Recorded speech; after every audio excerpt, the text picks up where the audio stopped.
فاعلم أنه لا إله إلا الله واستغفر لذنبك وللمؤمنين والمؤمنات والله يعلم متقلبكم ومثواكم صدق الله العظيم.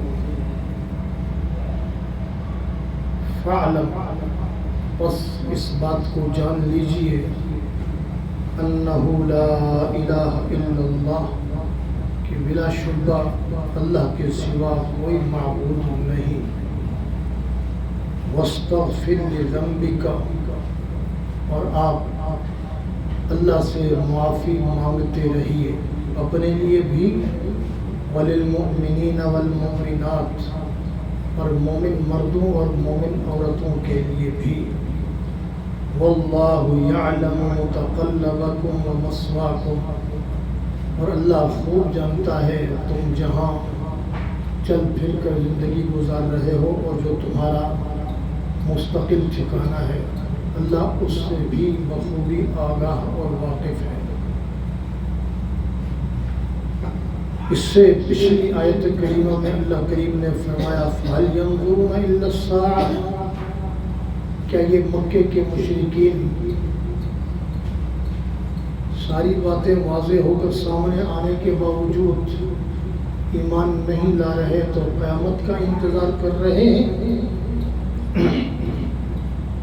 أَن تَأْتِيَهُمْ بَغْتَةً، انہیں ذرا یہ پیغام بھی دے دیجئے کہ وہ قیامت اچانک برپا ہو جائے گی، ان پر قیامت قائم ہو جائے گی اور انہیں پتہ بھی نہیں چلے گا.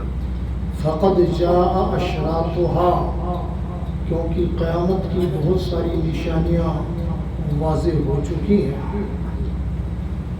فأنى لهم إذا جاءتهم ذكراهم، اب تو ان کے پاس موقع ہے نصیحت حاصل کرنے اور توبہ طائب ہونے کا. جب قیامت قائم ہوگی تو پھر اس بات کی مہلت اور چھوٹ نہیں ملے گی، اس لیے یہ موقع ہے. فَاعْلَمْ أَنَّهُ لَا إِلَهَ إِلَّا اللَّهُ، اب آپ کو تو اس بات کا بخوبی علم ہو چکا ہے، آپ کے ذریعے سے اطلاع ماننے والوں کو دینی ہے، قیامت تک آنے والے اہل ایمان کو. اب حقیقت آپ کے سامنے آشکارا ہو چکی ہے. وہ حقیقت کیا ہے؟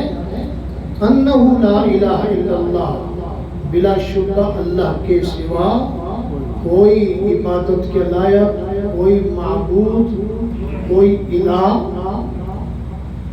کوئی بگڑی بنانے والا، بنی بگاڑنے والا، کوئی کسی کا کچھ کرنے والا اللہ کے سوا نہیں ہے. اس بات کو اچھی طرح جان لیجئے اور پلے باندھ لیجئے کہ اللہ کے سوا کسی کا کوئی معبود نہیں، کسی کا کوئی کارساز نہیں، کسی کے کام بنانے والا کوئی نہیں، کسی کے کام بگاڑنے والا کوئی نہیں. زندگی اور موت کا مالک و مختار اللہ کے سوا بولو کوئی نہیں ہے. عزت اور ذلت دینے والا اللہ کے سوا کوئی نہیں ہے. ہر کسی کے ہر ایک کام کرنے والا اللہ کے سوا کوئی نہیں ہے. اس بات کو آپ اچھی طرح جان لیجئے. فَعْلَمْ، پس آپ اسے جان لیجئے. یہ حکم آپ صلی اللہ علیہ وسلم کے ذریعے سے امت کو ہے. آپ تو پہلے ہی بخوبی آگاہ اور واقف ہیں، اور آپ ہی کی تعلیم کی وجہ سے جتنے مقدس لوگوں کی قسمت میں کلمہ اور ایمان نصیب میں تھا وہ انہیں مل چکا ہے. لہذا یہ قیامت تک آنے والے اہل ایمان کو یہ آرڈر دیا جا رہا ہے، یہ حکم دیا جا رہا ہے کہ اللہ کے سوا کوئی معبود نہیں. لا الہ الا اللہ واستغفر لذنبک، اور اس کے ساتھ ساتھ دوسرا حکم یہ دیا جا رہا ہے کہ چونکہ صرف توحید کا اقرار کرنا ہی بندگی کے لیے کافی نہیں ہے، اور کون سا بندہ ایسا ہے جو کما حق ہو اپنے خالق اور مالک کی بندگی کا حق ادا کر سکے؟ بولو کوئی نہیں ہے، کوئی نہیں ہے. اب یہ حکم دیکھو ڈائریکٹ کس ذات اور کس شخصیت کو دیا جا رہا ہے؟ معصومین کے سردار کو دیا جا رہا ہے، امام الانبیاء کو یہ حکم دیا جا رہا ہے، فخر الرسول خاتم النبیین کو یہ حکم دیا جا رہا ہے، واستغفر لذنبک، یہ حکم کسے دیا جا رہا ہے؟ جس سے گناہ اور غلطی کا صدور ناممکن ہے۔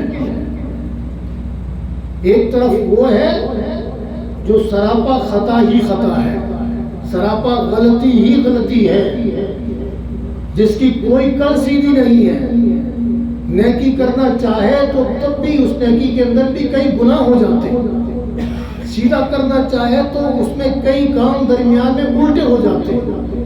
ایک طرف وہ ہے اور دوسری طرف وہ ذات اور وہ شخصیت ہے جس سے غلطی کا خطا کا صدور ہی ناممکن۔ کائنات کے تمام پاک بازوں کو پاک بازی جس کے صدقے میں ملی، جس کے صدقے میں ایمان والوں کو ایمان ملا، جس کے صدقے میں اسلام والوں کو اسلام ملا، جس کے صدقے میں جنت والوں کو جنت ملے گی، اس ذات اور شخصیت کو یہ حکم دیا جا رہا ہے واستغفر لذنبک، آپ اپنے ممکنہ اور احتمالانہ گناہوں کی معافی مانگتے رہیے۔ آپ خود فرماتے ہیں، حدیث پاک کا مفہوم ہے کہ میں روزانہ 70 مرتبہ سے زیادہ استغفار کرتا ہوں، اور دوسری روایت کا مفہوم ہے میں 100 مرتبہ روزانہ اللہ سے معافی مانگتا ہوں۔ اب دوستو غور فرماؤ، یہ 100 مرتبہ روزانہ اللہ سے معافی کون مانگ رہا ہے؟ جس سے کوئی خطا ہو ہی نہیں سکتی، جس سے کوئی گناہ ہو ہی نہیں سکتا، وہ ذات 100 مرتبہ روزانہ اللہ سے معافی مانگتی ہے، تو جو سراپا خطاؤں اور گناہوں میں ڈوبا ہوا ہے اس کی کیا حالت اور کیفیت ہونی چاہیے؟ اسے کتنی اللہ سے معافی مانگنی چاہیے، کتنا استغفار کرنا چاہیے، کتنی مرتبہ توبہ کرنی چاہیے؟ یہ پیغام آپ کے ذریعے سے امت کو دیا جا رہا ہے کہ جب معصومین کے ساتھ یہ معاملہ ہے تو تم سراپا خطا ہی خطا ہو، تمہاری کیا حیثیت ہے، تم کس بات کے مولی ہو، لہٰذا نیکی کرتے جاؤ، اللہ سے ڈرتے جاؤ، اور ہر نیکی کے بعد معافی مانگو۔ اب یہ جو جن لوگوں نے تبلیغی جماعت کے ساتھ وقت لگایا ہے، گشت پہ کم سے کم جو گئے ہوں انہیں معلوم ہے جب گشتے کے لیے نکلتے ہیں، گشت مکمل ہونے کے بعد اب جو رہبر ہے وہ کہتا ہے جی بس بستی مکمل ہو گئی یا ٹائم ختم ہو گیا، امیر صاحب کو کہتا ہے واپس چلنا، امیر صاحب کہتے ہیں واپسی کرو استغفار کے ساتھ، استغفار کے ساتھ۔ کیوں؟ اس لیے عام تبلیغ والوں کی تو سمجھ میں یہ بات نہیں آتی، کیونکہ ان کی سوجھ بوجھ اتنی زیادہ نہیں ہے۔ جو اہل علم ہیں وہ جانتے ہیں یہ استغفار کیوں کروایا جا رہا ہے، یہ جس کام کے لیے ہم نکلے ہیں یہ معمولی اور عام کام نہیں ہے، یہ انبیاء کا کام ہے، اور ہم جس کی نیابت میں یہ کام کر رہے ہیں وہ امام الانبیاء ہے، تو امام الانبیاء کا کام کرنا اور ڈیوٹی کرنا یہ ہر کس و ناقص میرے جیسے ایرے غیرے کا کام نہیں، یہ تو صدیق و فاروق کا کام ہے، تو لہٰذا اس کام کا حق مجھ سے کیسے ادا ہو سکتا ہے اس بات پر کہ اس کام میں کمی رہ گئی ہے، مجھ سے اس کام کے دوران غلطیاں ہوئی ہیں، اس بات کی معافی مانگنی ہے، واپسی میں استغفار پڑھتے ہوئے آگے۔ بات سمجھ میں آ رہی ہے؟ اور اللہ کے محبوب صلی اللہ علیہ وسلم نے فرمایا تمہارے لیے 4 کام ضروری ہے، بالخصوص رمضان میں۔ آج 20واں روزہ ہے، دوسرا عشرہ مکمل ہونے والا ہے، آج شام کو دوسرا عشرہ مکمل ہو جائے گا، پھر آخری ایک عشرہ رہ جائے گا۔ فرمایا تمہارے لیے 4 کام انتہائی ضروری ناگزیر ہیں، یہ حدیث پڑھی جا چکی ہے اسی دوران چند دن پہلے عصر کے وقت۔ رمضان میں بالخصوص ان کاموں کو انتہائی لازمی پکڑو۔ 2 کام تو فرمایا ایسے ہیں جن کے بغیر تمہیں چھٹکارا اور تمہارا گزارا ہی نہیں ہے، اور 2 کام ایسے ہیں جن کو کر کے تم اپنے اللہ کو راضی اور خوش کر سکتے۔ وہ کام کیا ہے؟ فرمایا ایک لا الہ الا اللہ کی کثرت۔ پہلا کام کیا کرنا ہے؟ بولو لا الہ الا اللہ کی کثرت. پہلا کام کیا کرنا ہے؟ لا الہ الا اللہ کی کثرت. اور دوسرا کام کیا کرنا ہے؟ استغفار کی کثرت. واستغفروا ربکم انہ کان غفارا. تم اپنے رب سے معافی مانگتے رہو، وہ معاف کرنے والا ہے. یرسل السماء علیکم مدرارا. وہ موسلا دار بارشیں برسائے گا. جب تم اپنی خطاؤں پر توبہ طائب ہو جاؤ گے، نادم ہو جاؤ گے، معافی مانگو گے، وہ معاف کر دے گا. تو موسلا دار بارشیں برسائے گا. وَيُمْدِدْكُمْ أَمْوَالٍ وَبَنِينَ. تمہاری اولاد میں، تمہارے اموال میں وہ برکت نازل فرمائے گا. وَيَجْعَلْ لَكُمْ جَنَّاتٍ وَيَجْعَلْ لَكُمْ أَنْهَارًا. تمہیں پھر وہ نہریں اور جنتیں عطا فرمائے گا. اس لیے لا الہ الا اللہ اور استغفار کی بولو کیا کرو؟ کثرت کرو. یہ تو تمہارے لیے ضروری ہے، اس کے بغیر تمہارا گزارا نہیں. لا الہ الا اللہ کی کثرت کے بغیر تمہارا چارہ نہیں ہے. اور دوسرے دو کام کون سے کرو؟ اللہ سے جنت کی طلب کرو اور جنت سے اللہ سے پناہ مانگو. اللہ کی، اللہ کے دربار میں دعا کرو کہ اللہ مجھے جنت عطا فرما. وہ کہ میں جنت کا اہل نہیں، میں حقدار اور مستحق اپنے اعمال کی بنا پر نہیں، مگر تیرے فضل کی بنا پر تجھ سے سوال کرتا ہوں. اللہم انی اسألک الجنہ. اے میرے پروردگار میں تجھ سے جنت کا سوال کرتا ہوں. اللہم انی اعوذ بک من النار. جہنم سے پناہ مانگتا ہوں. یہ چار کام لازمی کرو، لازمی کرو، بالخصوص رمضان میں. ایک صحابی، بڑے درجے کے صحابی حضرت فاروق اعظم رضی اللہ عنہ کی خدمت میں بیٹھے، مغموم ہیں. ان کے صاحبزادے روایت کرتے ہیں مغموم بیٹھے ہوئے ہیں، پریشان بیٹھے ہوئے ہیں. سوال کیا گیا آپ کس پریشانی میں مبتلا ہے، کیا غم ہے، کیا دکھ ہے؟ تو کہنے لگے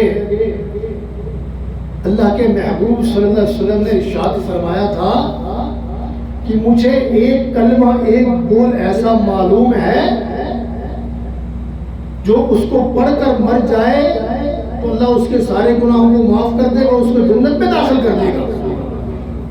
باوجود قدرت کے میں پوچھ سکتا تھا، اس کے باوجود میں نے اللہ کے محبوب صلی اللہ علیہ وسلم سے نہیں پوچھا، یہاں تک کہ آپ دنیا سے تشریف لے گئے. مجھے اس بات کا غم ہے کہ کاش میں نے وہ کلمہ پڑھ آپ سے پوچھا ہوتا اور میں نے اس کلمے کو پڑھ لیا ہوتا تاکہ میں جہنم سے بچ جاتا ہوں، جنت میں داخل ہو جاتا. تو سیدنا فاروق اعظم رضی اللہ تعالیٰ عنہ نے فرمایا کہ بھائی تجھے اس بات پر پریشان ہونے کی ضرورت ہے نہیں ہے. جس کلمے کا تو تذکرہ کر رہا ہے وہ وہی پاک اور مبارک کلمہ ہے جسے اللہ کے محبوب صلی اللہ علیہ وسلم نے موت کے وقت اپنے چچا ابو طالب کے آگے پیش کیا تھا کہ میرے چچا میرے کان میں یہ کلمہ پڑھ لو اللہ کے دربار میں، تیری سفارش کے لیے میرے پاس کوئی ثبوت تو ہو. یہ وہی پاک کلمہ ہے، بولو لا الہ الا اللہ محمد رسول اللہ. باقی گفتگو انشاءاللہ اللہ کے سمجھنے عمل کرنے کی توفیق عطا فرمائے.